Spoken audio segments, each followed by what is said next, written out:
Episode 1 की starting में हमें सबसे पहले रियो नाम के एक लड़के को दिखाया जाता है। वो भाग रहा होता है किसी से बच के, क्योंकि उसके पीछे कुछ गुंडे लगे होते हैं उसको पकड़ने के लिए। तो भागते भागते जैसे ही ये एक रोड को क्रॉस करता है, ये किसी लड़के से टकरा जाता है। इस लड़के का नाम होता है जैन। जैन और रियो दोनों ही हमारे ड्रामे के मेन लीड हैं। तो ये दोनों एक दूसरे को पहले से जानते हैं, लेकिन अभी यहाँ पर फिलहाल एकदम से स्ट्रेंजर ही होते हैं। लेकिन इनकी पास्ट की स्टोरी के कुछ सीन दिखाए जाते हैं, जैसे कि ये साथ में फ्रेंड थे, बॉयफ्रेंड थे। हमें ये चीज़ रिवील नहीं की जाती है अभी तक। तो यहाँ पे बेचारा जो जैन होता है ना, वो होता है फिलहाल एक डिलीवरी बॉय। तो वो अपना कुछ कॉफ़ी वगैरह डिलीवर करने जा रहा होता है जो उसके कस्टमर होते हैं। लेकिन रियो से टकराने के बाद रियो उसको खुद से बचाने के लिए, जो लोग उसके पीछे पड़े थे ना, जल्दी से एक कोने में ले जाता है। लेकिन बेचारा जैन के ऊपर ही वो सारी कॉफ़ी गिर गई होती है। तो ये कहता है मेरे सारे कपड़े ख़राब हो गए। तो रियो ना जल्दी से अपनी शर्ट को उतार के इसे दे देता है कि ये लो, तुम ना पहन लेना है इसको। तो जैन बोलता है अरे तुम कहाँ जा रहे हो, मेरी बात तो सुनो, क्या हम दोबारा भी अब एक दूसरे को कभी मिलेंगे अपनी लाइफ में? तो रियो ना कोई भी आंसर नहीं करता और वहाँ से चला जाता है। अब इसके बाद में हमें जैन को दिखाया जाता है। जैन एक फुटबॉलर होता है अपने स्कूल की तरफ से, जो जिस टीम के साथ में ये खेलता है। तो वहाँ पर क्या होता है, इसका मैच चल रहा होता है। पहले काफ़ी बार ये हारता है क्योंकि इसे एक भी गोल नहीं किया जाता। इधर रियो भी फुटबॉलर ही होता है, वो किसी अदर टीम के साथ में खेल रहा होता है। लेकिन इसकी टीम ना देखने में टीम कम लग रही होती है। ये एक मैच कहते नहीं है कि जैसे कि WWE होता है, अपनी मर्जी से इंसान हार जाता है। तो इसका भाई होता है एक क्यू नाम का, वो अपने बॉस से बात कर रहा होता है। इसका बॉस इसको कहता है कि तुम अपने भाई को बोलो वो जानबूझकर हार जाए इस बैट को। लेकिन जब क्यू रियो से इस बात को कहता है ना कि तुम्हें हारना होगा इस गेम को, तो रियो बोलते नहीं, मैं बिल्कुल भी नहीं हारूंगा। और रियो जानबूझकर उस जो ये फुटबॉल खेल रहा होता है इस मैच को जीत जाता है। अब जीतने के बाद में इसकी फाइट हो जाती है, एक लड़के से झगड़ा हो जाता है। तो इसको एक पंच भी मार देता है। वो पंच करने के बाद में अब जो होता है इनके बीच में फाइट स्टार्ट हो जाती है। लेकिन फाइनली जो होता है रियो वो जीत जाता है। ऐसा लगता है जैसे फुटबॉल इसका एक इकलौता ड्रीम था। दोनों ही फुटबॉलर होते हैं, लेकिन ज़िंदगी एक दूसरे की अपोजिट चल रही होती है बिल्कुल इन दोनों की। तो जो मैच में बैट लगी थी ना, जितने भी पैसे जीते होते हैं रियो ने, उन सबको पैसे लेकर वो जाने लगता है। लेकिन तभी बीच में झगड़ा हो जाता है। तो यहाँ पर थोड़ी मारपीट का भी सीन हमें दिखाया जाता है।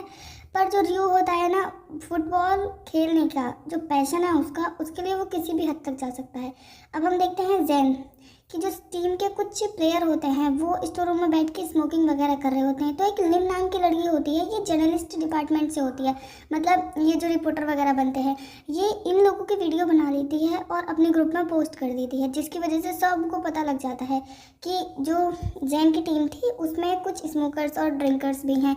तो यहाँ पे कोच इनको डांटता है बहुत ज़्यादा और कहता है कि मैंने तुम लोगों को मना करा था ना, ऐसी चीज़ें तुम बार बार कैसे कर सकते हो? तुम्हारी वजह से हमारे स्कूल की रेपुटेशन पर और तुम्हारी ही टीम पर कितना गंदा असर पड़ेगा। तुम लोग ना कभी पार्टिसिपेट भी नहीं कर पाओगे, ना ही तुम्हें कोई कोच मिलेगा। तो डायरेक्टर भी आकर बहुत ज़्यादा डांटता है और डायरेक्टर को बोर्ड मीटिंग के लिए भी बुलाया जाता है जल्दी से। तो तभी यहाँ पे जैन पीछे से जाता है, डायरेक्टर से कहता है कि एक बार और हमें प्लीज़ आप कंपटीशन करने दीजिए, हमें एक चांस और दीजिए। तो डायरेक्टर यहाँ पे जैन को कोई भी आंसर नहीं देता और वो कहता है कि देखता हूँ, मैं आगे बताऊँगा। अब इतने में ही लिन आ जाती है वहाँ पे। लिन को देख के ना जैन बहुत गुस्सा करता है और बोलता है कि ये तुमने जानबूझकर किया था। तो लिन कहती है कि हाँ मैंने ये जानबूझकर किया, क्योंकि तुम्हारे फुटबॉल जो डिपार्टमेंट है, जिस डिपार्टमेंट से तुम हो, उसको लोग ज़्यादा सपोर्ट करते हैं, सारे टीचर्स भी, और तुम लोगों को सपोर्ट करते हैं, लेकिन हमें कोई सपोर्ट नहीं करता। तो यहाँ पे जैन कहता है हाँ, क्योंकि हम लोग तुम लोगों से ज़्यादा मेहनत करते हैं, समझी? तुम अपने डिपार्टमेंट की तरफ देखो, तुम लोग करते ही क्या हो, सिर्फ दिन रात फन करते हो कॉलेज में पढ़ने के नाम पर, और तुम लोगों को हमारा हार्डवर्क दिखता नहीं है क्या? तुम्हारी एक वीडियो की वजह से हम लोगों को कितनी प्रॉब्लम होने वाली है, और ना ही हमें ये स्कूल दोबारा से खेलने का कोई चांस देगा। इवन हमारे पास में कोई कोच भी नहीं है। तो तुम सोच भी नहीं सकती कि तुमने अपने इस रिवेंज के चक्कर में हमारी लाइफ किस हद तक बर्बाद कर दी है। अब बेचारी लिन ना चुपचाप खड़ी होकर देखती रहती है। अब इसके बाद में बेचारा जैन जाता है जहाँ पर वो पार्ट टाइम जॉब करता है एक कॉफ़ी शॉप में। तो यहाँ पर वो अपनी ओनर से कहता है कि मैं थोड़ा सा लेट हो गया, मुझे माफ़ कीजिए, लेकिन आप मुझे बता दीजिए कि मुझे कहाँ पर ऑर्डर्स को डिलीवर करना है। तो उसकी जो ये मैनेजर होती है इस कॉफ़ी शॉप की, कहते बता देती है कुछ ऑर्डर्स होते हैं, कुछ 4 कस्टमर्स के ऑर्डर होते हैं जिन्होंने ऑर्डर किया होता है। तो ये उसको ना बोल देती है कि उनके एड्रेस पर डिलीवर करके आ जाना तुम। तो बेचारा जो होता है जैन वो चला जाता है। इसके बाद में हम रियो को देखते हैं। ये इस बंदे ने ये अपने बाहर तो प्रैक्टिस करता है, ये फुटबॉल के रूम पर भी करता है। इतने में ही इसके दरवाजे पर कोई नॉक करता है और ये वही लोग होते हैं जो अभी हमने एपिसोड के स्टार्टिंग में देखा था ना, इसके पीछे कुछ लोग पड़े थे। तो ये वही लोग होते हैं। रियो रूम से भाग जाता है इन लोगों को देख के, तो ये इसके पीछे पीछे जाने लगते हैं। अब रियो आगे आगे और ये सारे लोग इसके पीछे पीछे। रियो भागते भागते अब ये वही सीन दिखाया जा रहा होता है जो अभी मैंने एपिसोड की स्टार्टिंग में बताया है। तो ये लोग अब जैसे जा रहे होते हैं, रियो भाग रहा होता है, तभी ये टकराया था जैन से, और जैन को देख के वही सारी अगेन हमें फ्लैशबैक दिखाए जाते हैं। और जब ये दोनों भागे थे तो जैन की टी शर्ट बहुत ज़्यादा बेकार हो गई होती है, कॉफ़ी गिर गई होती है उसके ऊपर, तो रियो उसको अपनी टी शर्ट उतार के दे गया था और वहाँ से जल्दी में बच के भाग जाता है। जैन उसको आवाज़ लगाता ही रह जाता है। अब इसके बाद में हमें उसी कॉफ़ी शॉप में एक एटम नाम के लड़के को दिखाया जाता है। ये एटम कौन है? ये तो वही है ना जो वैम्पायर वाली आजकल सीरीज़ जो आ रही है। तो इसमें जो ये एटम होता है ना, ये पहले एक कॉफ़ी ऑर्डर करता है। तो ये जो इसकी मैनेजर होती है वो बोलती है कि आप थोड़ा वेट कीजिए, मैं अभी आपकी कॉफ़ी लाती हूँ। जब ये बैठा होता है तो इसके पास इसके बाप का मैसेज आता है और वो बोलता है कि मैंने तुम्हारा एडमिशन किसी और स्कूल में करवा दिया है, मुझे डिसअपॉइंट नहीं करना तुम, ठीक है? जैसा मैं कहता हूँ वैसा ही करो। तो ये एटम ना बिना कॉफ़ी पिए ही वहाँ से चला जाता है। सामने से इसको जैन मिल जाता है। जैन को देख के काफ़ी हद तक अट्रैक्ट होता है एटम, लेकिन कुछ कहता नहीं है। अब जैन अंदर आता है और बताता है अपनी ओनर को कि वो कॉफ़ी ना गलती से गिर गई, मेरा एक एक्सीडेंट हो गया था, आप मुझे जल्दी से और कॉफ़ी दे दीजिए। तो ये जो इसकी ओनर होती है, ये जो कॉफ़ी इसने एटम के लिए बनाई थी उसी को दे देती है डिलीवर करने के लिए। तो और कहती है कि ये लो जल्दी से जाओ और डिलीवर करके आ जाओ। इधर बाहर हम रियो को देखते हैं, ये उसी कॉफ़ी शॉप के सामने होता है और देख रहा होता है जैन को कि जैन आजकल कहाँ पे जॉब कर रहा है। मतलब इसको थोड़ा सा केयर तो करता है ये जैन की, लेकिन पता नहीं रिश्ता क्या है इन दोनों का, भगवान जाने। अब जैन घर पे जाता है तो ये या तो इसकी केयर टेकर होती है या इसकी दादी होती है, मुझे पता नहीं चला। तो पहले ये बेचारा इस आंटी की हेल्प करता है, तब जाके सोता है। आज जैसे बेड पर लेटा होता है तो इसको टी शर्ट दिखती है रियो की। अब उसको ये देखने लगता है और काफ़ी ज़्यादा मिस करने लगता है रियो को। इधर रियो भी उस टी शर्ट को देखता है जो उसको दी थी जैन ने, लेकिन तभी इसके भाई का मैसेज आता है इसके पास में, कहता है कि मैं तुम्हारा बड़ा भाई हूँ, कम से कम तुम मेरा रिप्लाई तो करो। लेकिन रियो का ध्यान होता है सिर्फ और सिर्फ टी शर्ट पर। उस पर एक फुटबॉल का ना स्टिकर भी होता है। अब हमें एक फ्लैशबैक दिखाया जाता है, ये स्टिकर को लगाया था जैन ने, और ये जो उसकी टी शर्ट थी ना, ये उसने रियो को दे दी थी। कहता है कि ये मेरे लिए बहुत ही ज़्यादा प्रीशियस है, मेरे पास बहुत टाइम से थी, इसलिए मैं तुम्हें दे रहा हूँ। अब इसके बाद में रियो और जो साथ में जैन होते हैं, ये दोनों फुटबॉल की प्रैक्टिस किया करते थे। यहीं पे इन दोनों के कुछ हमें एक साथ वाले क्लोज सीन भी दिखाए जाते हैं, लेकिन अभी कुछ उल्टा सीधा नहीं दिखाया गया। तो ये दोनों मस्त एक दूसरे के बारे में सोचते रहते हैं, पर ये अलग कैसे हुए ये हमें तो आगे ही पता चलेगा स्टोरी में कि इनकी स्टोरी आखिर थी क्या। सही है। तो इसके बाद में क्या होता है, नेक्स्ट डे हमें कॉलेज में एक अजीब सी कार को दिखाया जाता है और उस कार में से निकलता है एक टॉन नाम का लड़का नहीं आदमी है ये।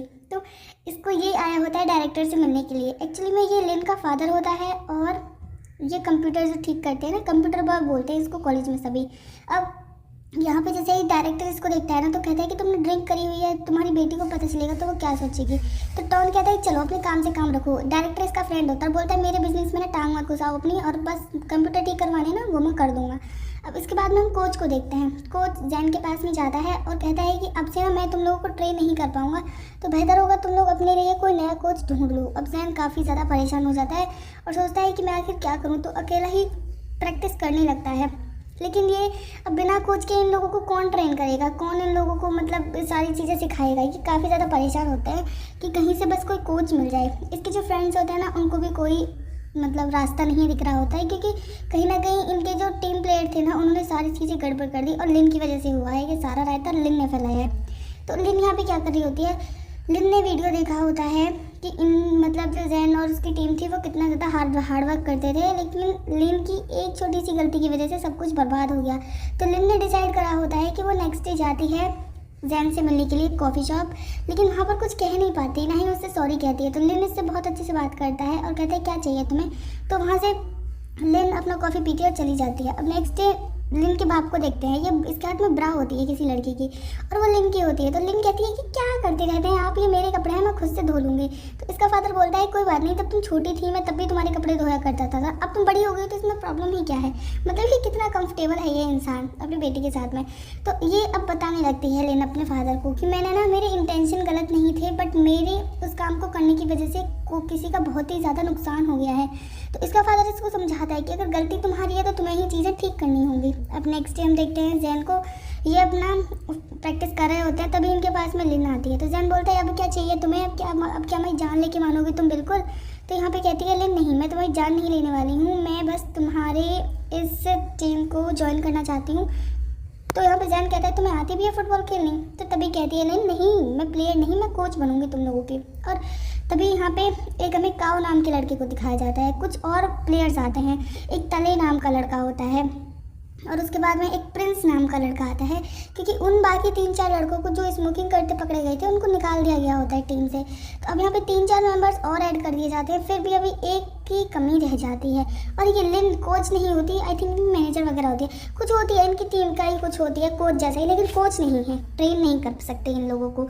तो यहाँ पे क्या होता है, अब इनकी प्रैक्टिस स्टार्ट हो जाती है, जो लिन होती है वो भी इनको हेल्प करती है, लेकिन फिर भी अभी भी जो जैन होता है वो कहता है कि एक मेंबर की तो अभी भी कमी है ना, हमें एक प्लेयर और चाहिए। तो यहाँ पे लिन कहती है तुम टेंशन मत लो, वो भी हो जाएगा, अगर हम यहाँ तक पहुँच गए हैं ना तो हम उस एक बंदे को भी अपने लिए ढूंढ लेंगे। तो अब यहाँ पे जैन जाता है सीधा डायरेक्टर के पास में और कहता है कि सर हमें एक कोच की ज़रूरत है। तो इसके बाद में डायरेक्टर पहुँचता है टॉन के पास में और वो कहता है कि तुम मेरे जो स्कूल की जो फुटबॉल टीम है तुम उसके कोच क्यों नहीं बन जाते हो। तो टॉन मना कर देता है और तो डायरेक्टर कहता है मुझे पता है कि तुम एक शॉप को चलाते हो, तुम एक दुकान खोली है और वो अच्छे से नहीं चल रही है, तुम्हें प्रॉफिट नहीं मिल रहा है। तो ये कहता है टॉन कि तुम्हें उसकी चिंता करने की ज़रूरत नहीं है, लेकिन तुम याद रखना मैं कोच नहीं बनने वाला हूँ। अब टॉन जब घर पे जाता है ना तो लिन को वही सारी बातें बताता है। तो लिन कहती है अरे आपने मना क्यों कर दिया, आपको कोच बनने में प्रॉब्लम ही क्या है। तो यहाँ पे टॉन कहता है कि तुम इतनी साइड क्यों ले रही हो। तो लिन कहती है हाँ क्योंकि मैंने भी अपने जर्नलिस्ट डिपार्टमेंट को छोड़ के उस फुटबॉल वाली टीम को उस डिपार्टमेंट को ही, हाँ क्लब कहते हैं, अब याद आया मुझे। तो ये कहती है मैंने फुटबॉल क्लब को ज्वाइन कर लिया है। तो इन दोनों बाप बेटी में बहस हो जाती है। टॉन कहता है कि मैंने तुम्हें मना किया था ना कि तुम किसी भी क्लब को ज्वाइन कर सकते हो, लेकिन फुटबॉल क्लब में तुम्हें नहीं जाना है।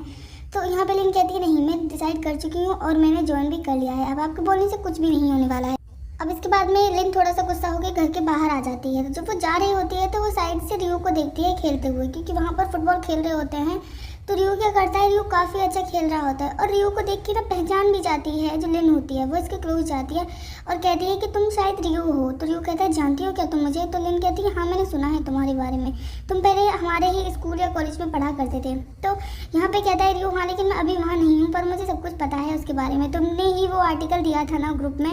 तो यहाँ पे लिन कहती है हाँ। अब इसके बाद में रियो अपना वापस फुटबॉल खेलने चला जाता है, लेकिन जब ये फुटबॉल खेल रहा होता है तो लिन इसको दूर से ही दिखती रहती है।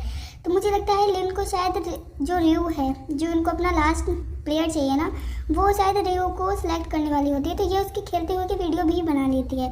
अब नेक्स्ट डे अगेन टॉन के पास में डायरेक्टर की कॉल आती है और वो कहता है कि तुम जितना चाहो मैं तुम्हें पे कर सकता हूँ मंथली, अगर तुम हमारी टीम के कोच बनते हो। तो टॉन रेडी हो जाता है। अब वो आता है नेक्स्ट डे जल्दी से इस टीम के पास में और सबको आके बताता है। एक डायरेक्टर आता है इसके साथ में और डायरेक्टर ही बताता है, इंट्रोड्यूस करवाता है इन सब लोगों को कि ये तुम्हारा नया कोच है आज से। इसको देख के लोग बोलते हैं कि हैं ये कोच है, ऐसा कैसे हो सकता है। तो लिन भी देखती है अपने बाप की तरफ कि मेरे बाप का दिमाग कब बदल गया, मतलब इतना ज़्यादा छुपा रुस्तम है ये आदमी, मुझे भी नहीं बताया और कोच बन गया सीधा। जैन को थोड़ी सी प्रॉब्लम होती है कि ये तो वही है ना कंप्यूटर गाय जो कंप्यूटर रिपेयर करता है। तो यहाँ पे बोलता है ऐसा है मैं दोनों काम कर सकता हूँ, तुम अपने काम से काम रखो, मैं कोच हूँ आज से तुम्हारा, तो बेहतर होगा तुम अच्छे से पेश आना तुम लोग सारे मेरे से।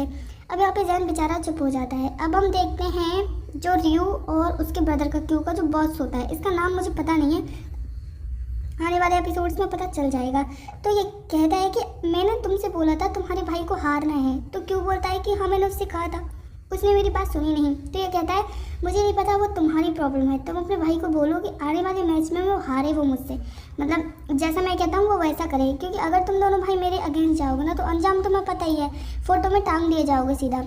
अब वो सीन कट हो जाता है। इसके बाद में हम देखते हैं जैन को, जब वो जा रहा होता है ना तो एक लड़की को कुछ लड़के परेशान कर रहे होते हैं। तो जैन जाके उन लोगों से पूछता है कि क्या कर रहे हो तुम लोग, क्यों परेशान कर रहे हो उस लड़की को। तो ये लड़के बोलते हैं क्या है रे, तेरे से क्या मतलब है, क्यों बीच में घुस रहा है। तो अब जैन बोलता है लेकिन ये गलत बात है। तो उनमें से एक पंच मार देता है जैन को। इतने में ही एक यहाँ पे स्कूटी होती है, एक बंदा होता है, इसने अपना फेस कवर करके रखा होता है, लेकिन ये होता रियो ही है। अब रियो आता है जल्दी से और वो जैन को बचाता है, उन लड़कों से फाइट करता है। एक पंच ना रियो के थोबड़े पे भी लग जाता है। तो रियो ने अपना फेस कवर करके रखा होता है तो जैन उसको पहचान नहीं पाता। अब जैन जब लड़की से बात कर रहा होता है, लड़की उसको थैंक्स बोल रही होती है मेरी हेल्प करने के लिए, तो वो वहाँ से चली जाती है। अब जैसे ही जैन देखता है तो तब तक रियो भी चला गया होता है अपनी बाइक लेके वहाँ से जल्दी से। अब इसके बाद में ना कुछ ऑर्डर्स के लिए आता है जैन के पास में कॉल कि तुम्हें ऑर्डर डिलीवर करने हैं, तुम जल्दी से आ जाओ। तो जैन ना ज़्यादा ध्यान नहीं देता, उस बाइक वाले लड़के पर चला जाता है। अब ये डिलीवर करने जा रहा होता है अपनी डिलीवरी के लिए, तभी इसको वही बाइक दिखती है, मतलब वही स्कूटर दिखता है जिस पे एक लड़का आया था, सुबह बचाया था जैन ने, और दूर से इसको दिख जाता है रियू भी अपने भाई के साथ में बात कर रहा होता है। इसका भाई सारी प्रॉब्लम्स को इसके साथ में शॉर्ट आउट कर रहा होता है कि तुम बार बार जीत क्यों जाते हो, बैट हमारी हारने की लगी होती है। तो रियू बोलता है देखो जिस दिन मैं हारूंगा ना हार जाऊंगा, लेकिन मैं जानबूझकर नहीं हारना चाहता हूँ, मैं खुद से नहीं हारूंगा, ठीक है। सेल्फ रिस्पेक्ट नाम की कोई चीज़ होती है, फुटबॉल मेरा पैशन है। तो इन दोनों भाइयों में झगड़ा हो रहा होता है और इसका भाई बोलता है कि तुम पछताओगे, तुम बॉस से पंगा ले रहे हो। तो रियू कहता है हाँ कोई बात नहीं, बाद में देख लेंगे, अभी फिलहाल तुम जाओ। तो क्यों बोलता है मैं तुम्हारा भाई हूँ, तुम्हें मेरी बात सुननी चाहिए। लेकिन नहीं, यहाँ पे क्यों कहता है चलो छोड़ो, बस आने वाले गेम के लिए प्रिपेयर रहना और जैसा मैंने कहा है बिल्कुल वैसा ही करना, खुद से दिमाग मत चलाना अपना। अब इसका भाई तो चला जाता है, लेकिन रियू की नज़र पड़ जाती है जैन पे। जैन वहाँ से बच के निकल ही रहा होता है, 9-2-11 होने के चक्कर में होता है, लेकिन रियू उसको दबोच लेता है वहीं पे और कहते हैं कि तुम यहाँ पे क्या कर रहे हो, तुम एक डिलीवरी बॉय होने के अलावा पार्ट टाइम जॉब करते हो, फुटबॉल खेलते हो और इसके अलावा तुम एक सीक्रेट एजेंट भी हो क्या। तो यहाँ पे जैन मना करता है नहीं और कहता है मैं तो कुछ भी नहीं हूँ, तुम बताओ तुम क्या करते रहते हो। तुमने सुबह में मुझे, जब मैं झगड़ा हो रहा था, मेरा फाइट हो रही थी, तुमने मेरी हेल्प की, मुझे बचाया। तो रियू मना करता है कि नहीं वो मैं नहीं था। तो जैन बोलता है प्लीज़ तुम झूठ मत बोलो और मुझे बताओ कि तुम आजकल अपनी लाइफ में कर क्या रहे हो, तुम मुझसे बात क्यों नहीं करते। और इसी सस्पेंस के साथ में ये एपिसोड यहीं पे खत्म हो जाता है। तो स्टोरी ठीक थी इसकी, फर्स्ट एपिसोड तो ठीक ठाक था, अब आगे देखते हैं स्टोरी कैसी आती है, ठीक है।